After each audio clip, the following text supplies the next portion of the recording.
I'm predicting right here, right now, that this guy will be all over the news within a couple weeks to a couple months. He is currently calling for President Volodymyr Zelensky of Ukraine to be impeached and removed from office.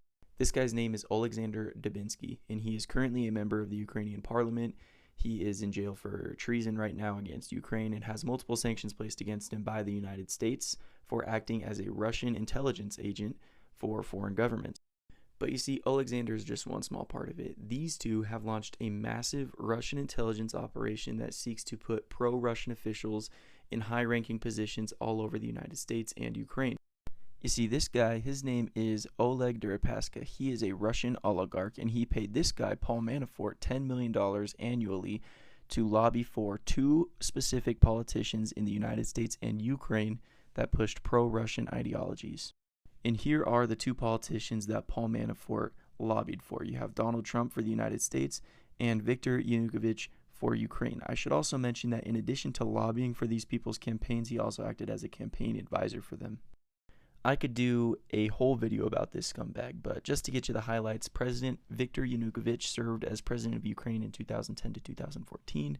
He had a home with multiple $100,000 chandeliers, a underground shooting range, a private zoo, multiple 18-hole golf courses, and all of this was done while he faced allegations of embezzlement from the Ukrainian treasury, and while over 30% of Ukrainian citizens lived below the poverty line at the time.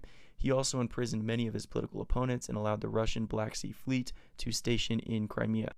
Ultimately, Parliament unanimously voted to remove him from office in 2014. This was in response to many protests against corruption in Ukraine from the Ukrainian people.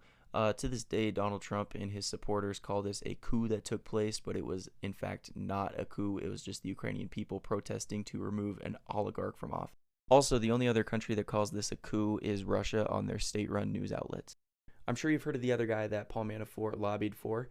His name is Donald Trump. He served as the United States president from 2016 to 2020. And in 2020, he lost his re-election campaign to Joe Biden. Now, before this happened, he worked with his personal lawyer, Rudy Giuliani, and multiple people in Ukraine to spread false information about his political opponent, Joe Biden.